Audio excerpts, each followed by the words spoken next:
It's funny how a life can be defined by a single word. For 12 years, my word was stable.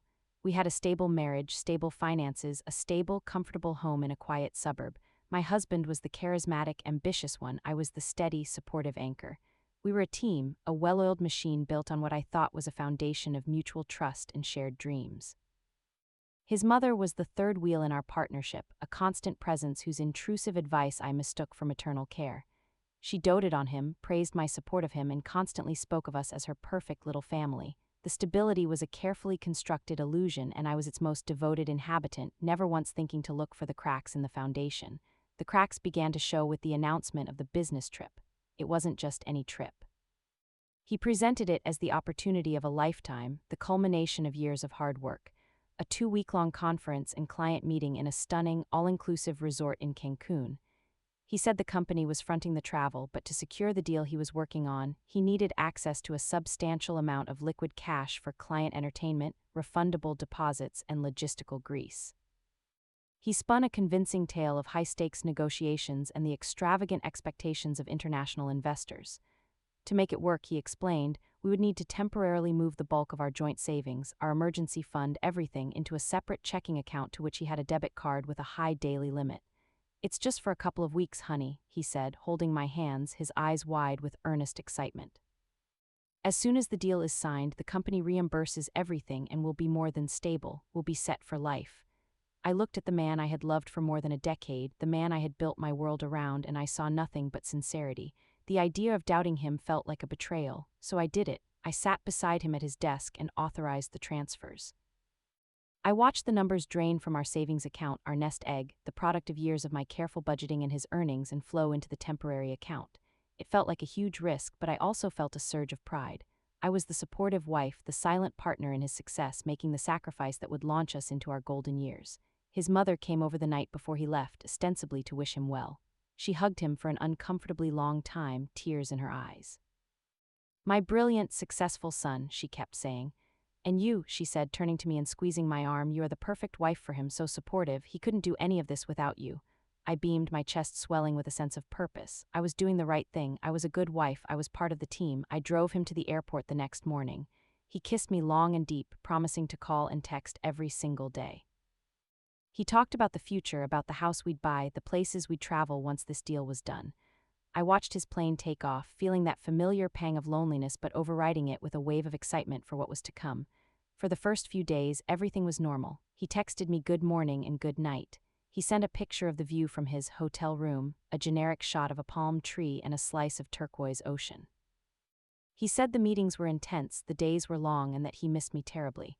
Then on the 4th day, the communication became sporadic. A text message would arrive hours after I sent one. A call would go straight to voicemail. He blamed poor reception at the conference center, long dinners that went late into the night. I tried to be understanding, but a small, cold knot of anxiety began to form in my stomach. The knot turned into a gaping, bleeding wound on a Tuesday afternoon. I was scrolling aimlessly through social media, a habit born of boredom and loneliness, when I saw a post from a distant cousin of his.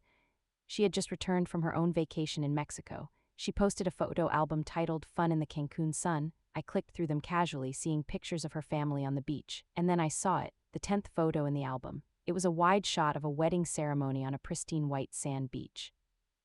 There were dozens of people, all dressed in white and beige, and in the center, under a floral archway, was my husband.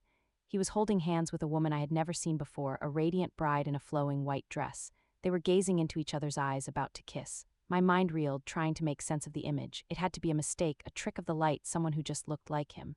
But then I zoomed in, my fingers trembling on the screen. It was him, no doubt. He was wearing a white linen suit, a tropical flower pinned to his lapel, and standing directly to his right, beaming with a brilliant, triumphant smile, was his mother, the guest of honor. My breath left my body in a single, silent scream.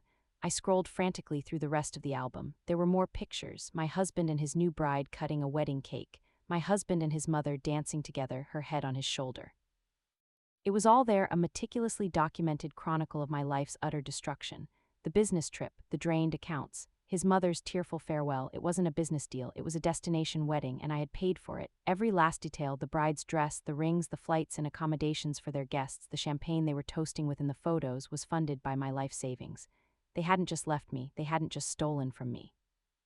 They had conspired to make me the unwitting sponsor of my own public humiliation. The devastation was a physical force, knocking me to my knees on the living room floor. The air was thick and unbreathable. For a few minutes, I thought I might actually die from the sheer shock of it. The man I loved was a monster. The woman I had treated as a second mother was his accomplice. My entire marriage had been a lie, a long con leading to this final, cruel punchline. I lay there for an hour, maybe two, drowning in a sea of grief and betrayal. Then slowly something else began to surface. It was a feeling that started as a cold spark in the pit of my stomach and grew into a raging inferno. It was pure, unadulterated rage. I thought of them at that very moment, probably lying on a beach or in a luxurious hotel suite, enjoying their honeymoon, a honeymoon that I was paying for. They were laughing, celebrating their new life together, built on the ruins of mine. They thought they had gotten away with it. They thought I was a fool, a pushover, a bank account to be emptied and discarded. They had no idea who I really was. They had no idea what I was capable of. Lying on the floor, surrounded by the wreckage of my stable, comfortable life, a new word came to my mind. Not stable, not anymore. The word was war. They had started it, but I was going to finish it. Their honeymoon in paradise was about to become a guided tour straight to hell. And I was going to be the tour guide. The inferno of my rage didn't result in blind, chaotic action. Instead, it forged a chilling clarity in my mind, a focus so sharp it felt like a physical weapon. My grief was a resource to be set aside for later. For now, vengeance was the only emotion I could afford. I got up from the floor, my movements deliberate and steady. I was no longer a victim. I was a strategist. My first task was reconnaissance. I needed to know everything about their tropical love nest. The social media photos were a goldmine. I could see the name of the resort on a cocktail napkin in one shot. I saw guest names on place cards at the wedding dinner. Within an hour of digital sleuthing, cross-referencing hashtags and tagged profiles, I had it all. The name of their 5-star luxury resort, their honeymoon suite number which a guest had foolishly posted, and a rough itinerary from the bride's gushing posts about their upcoming romantic adventures. They were booked in for 10 more days of paradise. 10 days was more than enough time for me to burn that paradise to the ground. My counteroffensive began with a financial carpet bombing. They had stolen my money, so I would weaponize theirs, or rather their credit. My husband was arrogant. He believed I was a financial simpleton, so he had never bothered to remove my name as an authorized user on his primary credit cards, the ones he would be using for any incidental expenses on the trip. I logged into the accounts online. First, I reported all of his cards as lost and stolen, effective immediately. I imagined the scene, the two of them at a candlelit dinner, my husband reaching for his wallet with a confident flourish, only to be met with the quiet, humiliating rejection of a declined card. That was just the appetizer. For the main course, I needed to get inside the resort itself. I called the main switchboard, my voice a frantic mess of panicked professionalism. I introduced myself as Victoria, my husband's executive assistant. "There's been a terrible emergency with Mr. Harrison's family back home," I explained, my voice cracking convincingly. "I need to speak to the concierge or hotel manager immediately. It's a matter of utmost urgency." The feigned panic worked. I was transferred to a sympathetic-sounding manager. I told him that Mr. Harrison's elderly father had been hospitalized, a complete fabrication, and that he needed to return home immediately, but that he was unreachable as he was on a digital detox honeymoon. "I need your help," I pleaded. "I have to manage his travel arrangements, but I also need to adjust some of his on-site plans to avoid cancellation fees." The manager, eager to assist in a family crisis, was putty in my hands. "Of course, Ms. Victoria," he said. "How can I help?" And so I began to dismantle their honeymoon piece by agonizing piece.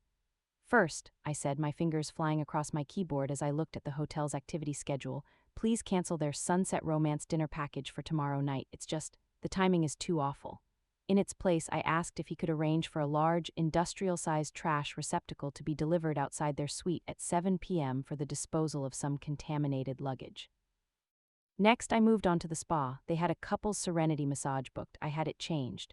"Mr. Harrison will still want his massage," I explained, "but his wife will be too distraught. Can you switch his treatment to the detoxifying deep tissue session, the most intense one you have? He holds a lot of tension in his lower back."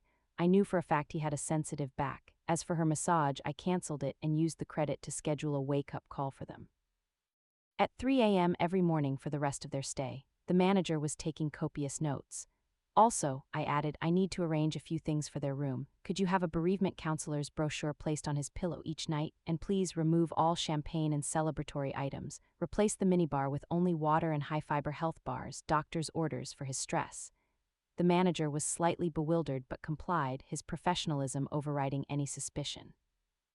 My masterpiece of resort sabotage was complete, but logistical chaos and physical discomfort weren't enough. I needed to deliver the emotional kill shot. I needed to detonate the truth in the heart of their fraudulent new marriage. I spent hours researching the new wife. She was young, idealistic, from a small, tight-knit family in the Midwest. Her social media was a wholesome collection of family gatherings and inspirational quotes. She wasn't a villain in this story, she was a fellow victim, another woman conned by his lies. She deserved the truth, but she was going to get it in a way that would guarantee maximum impact. I assembled what I called my digital truth bomb. It was an email with a simple, devastating subject line, "The man you married."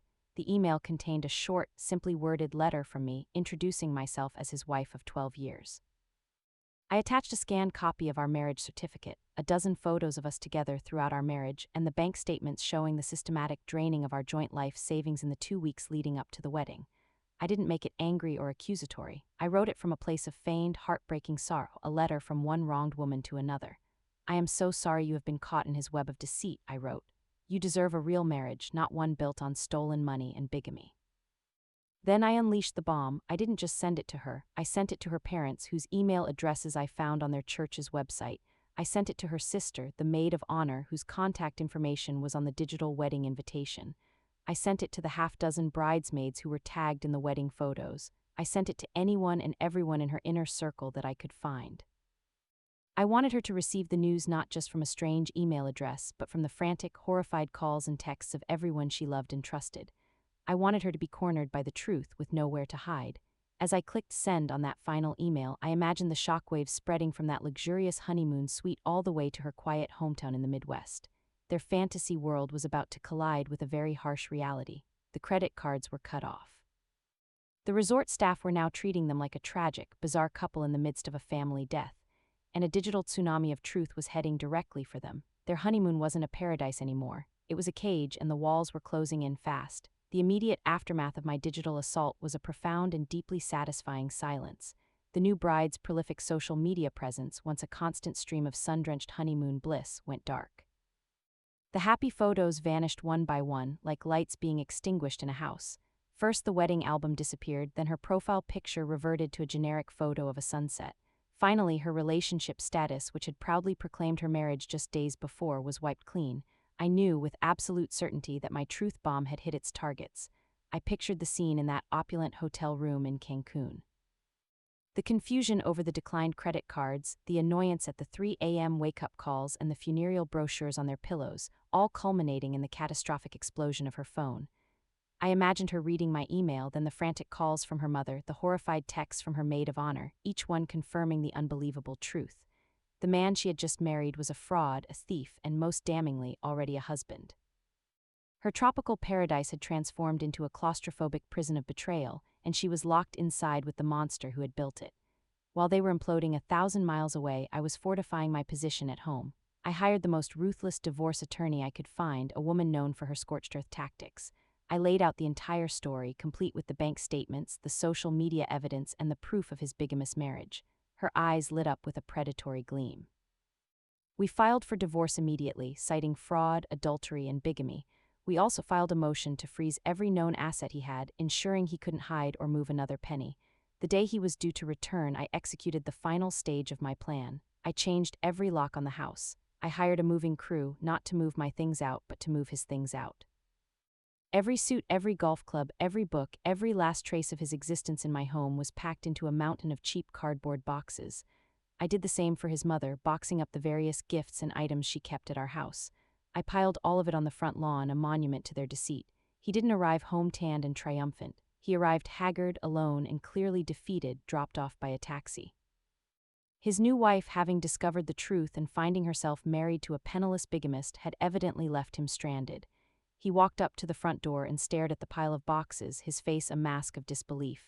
He tried his key in the lock, his confusion turning to panic when it wouldn't turn. I opened the door just a crack, the new deadbolt firmly in place. I didn't yell, I didn't cry. I looked at him with a cold, dead calm that seemed to frighten him more than any outburst would have. "They're divorce papers," I said, my voice flat, "and a restraining order. You have 1 hour to get your things off my property before I call the police for trespassing."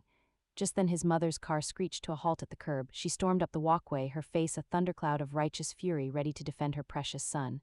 "What is the meaning of this?" she shrieked. I didn't answer her.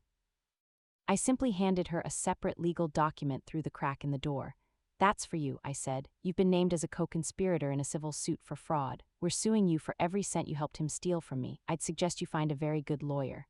The look on her face, the utter collapse of her arrogance into pure, unadulterated terror was more satisfying than I could have ever imagined. The legal battles were a brutal, swift annihilation. My evidence was so comprehensive and damning that they had no defense.